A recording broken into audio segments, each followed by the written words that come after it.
नमस्कार दोस्तों, welcome back at my YouTube channel rail and metro ओवरची टेक्निकल गुरु। दोस्तों, आज हम डिस्कस करेंगे बूम इरेक्शन के बारे में।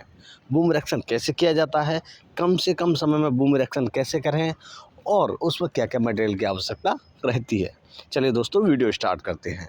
तो बूम इरेक्शन में सबसे पहले बात करते हैं मटेरियल्स के बारे में। तो जब भी आप बूम इरेक्शन करने जाते हैं तो आपको क्या क्या मटेरियल की आवश्यकता होती है। चलिए दोस्तों, पहली बात तो ये है, जब भी आप बूम इरेक्शन करने जाते हैं तो बूम इरेक्शन के टाइम आपके पास क्या है, 2 पुल लिफ्ट होनी चाहिए। पुल लिफ्ट आपकी 1.5 टन की होनी चाहिए।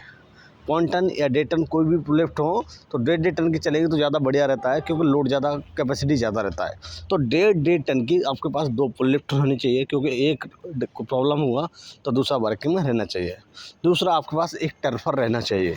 टर्फर क्या रहता है, कभी कभी थोड़ा सा कुछ प्रॉब्लम हो जाता है करके, तो टर्फर भी इमरजेंसी कंडीशन के लिए हमारे पास होना चाहिए। 2 रस्सी होनी चाहिए आपकी 20-20 मीटर की, कम से कम लेंथ 20-20 मीटर की 2 रस्सी होनी चाहिए। 20 mm का उसका डाया होना चाहिए। ठीक है। आगे आपके पास टामी रॉड होनी चाहिए। बूम इरेक्शन करने जा रहे हैं तो दोनों साइड के लिए कम से कम आपको 2-2 मतलब 4 टामी रॉड चाहिए आपको। और आपके पास मैन पावर कम से कम, आपके पास बूम इरेक्शन करने जा रहे हो तो आपके पास 8 मैन पावर चाहिए। 8 नंबर्स मैन पावर रहेगा तो इजीली आप बूम इरेक्शन कम समय में ज़्यादा कर सकते हैं। आगे आपका जो भी है और आपका 16-50 का बोल्ट, 16 है उसका डायामीटर है, 50 उसका हाइट है। ठीक है। तो 16-50 का बोल्ट आपको चाहिए होता है। कम से कम एक बूम के लिए आप 20 नंबर रख लें। एक्स्ट्रा ही रखें जितना लगता है, उससे कम से कम 10% मात्रा ज़्यादा ही रखें। कभी कभी थ्रेड का इश्यू हो जाता है इसीलिए। ठीक है। आगे आपको क्या है, उसमें टाइमी रॉड के अलावा आपको क्या है, आपको और भी मटेरियल की आवश्यकता पड़ती है। जैसे सिलिंग, आपके पास बूम इरेक्शन करने जा रहे हैं तो 2.5 मीटर का 2 सिलिंग होना चाहिए, जिससे कि मतलब अच्छे से बूम को बैलेंस कर सकें। बैलेंस करने के लिए सबसे अच्छा आइडिया है, कभी भी जो आपका बूम टोटल लेंथ है उसका सेंटर मार्किंग कर लें। सेंटर मार्किंग करने से क्या रहता है, सेंटर का बैलेंस निकल आता है। बैलेंस निकल आएगा तो आप उसको अच्छी तरीके से उसको ऊपर को लिफ्टिंग कर सकते हैं।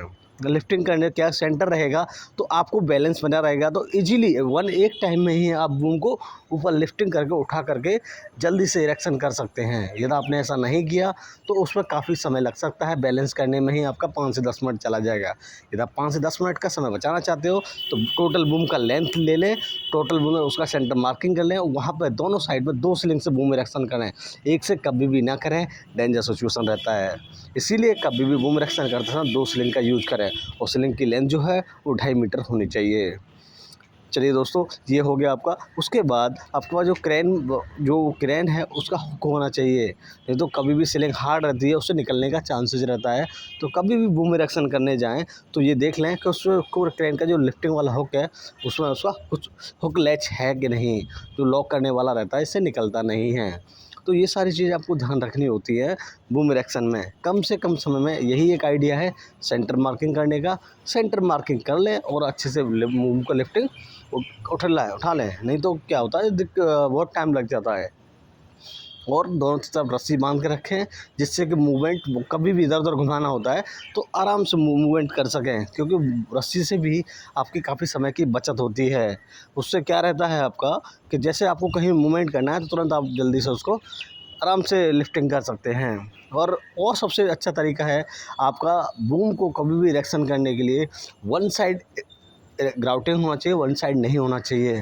दोनों साइड ग्राउटिंग करने से काफ़ी टाइम लग सकता है, और बूम भी कभी भी डिसमेंटल भी करना होता है, बराबर मेजरमेंट बूम असेंबल नहीं हुआ तो कभी भी बूम इरेक्शन करते समय वन साइड ग्राउट होना चाहिए, वन साइड नॉन ग्राउट होना चाहिए, जिससे कि थोड़ा सा कुछ प्रॉब्लम हुआ तो उसको एडजस्ट कर सकते हैं। तो दोस्तों, यही कुछ पॉइंट्स हैं बूम इरेक्शन के बारे में, जो आप सीख करके बहुत ही कम समय में अच्छे से बूम इरेक्शन कर सकते हो। कभी भी आप बूम इरेक्शन करने जा रहे हो तो इन सब चीज़ों का ध्यान ज़रूर रखें। और ऑपरेटर का वो भी अच्छा नॉलेज होना चाहिए, ऑपरेटर पर भी बहुत डिपेंड करता है। तो कभी भी, और एक आइडिया और, कभी भी बूम आपका 5 सेंटीमीटर छोटा है तो आप बूम इरेक्शन उसको पुल लिफ्ट की तरफ खींच सकते हो।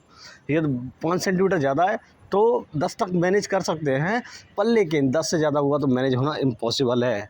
और आपका बूम बड़ा हुआ, बूम कभी भी 5 सेंटीमीटर तक आपके वन साइड ग्राउटेड है तो आपका थोड़ा बड़ा या छोटा रहेगा तो आप एडजस्ट कर सकते हो, और यदि नहीं रहा तो आपका कभी भी एडजस्ट नहीं हो सकता, बूम डिसमेंटल ही करना पड़ेगा।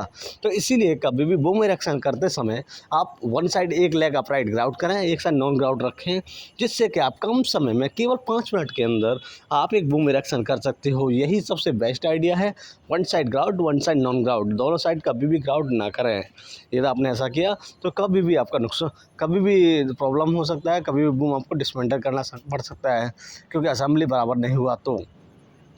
असेंबली बराबर हुआ तो दोनों साइड करके कर सकते हैं, बट सेफ वे में अच्छे से बात किया जाए तो वन साइड ग्राउट करके ही सबसे बेस्ट तरीका है करने का।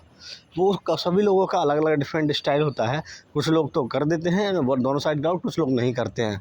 मैं आपको प्रीफर यही करूँगा आप कभी भी वन साइड ही ग्राउट करें, जिससे कि आपको कभी भी कोई प्रॉब्लम होता है, छोटा या बड़ा बूम होता है, तो आप एडजस्ट करने में आसानी हो।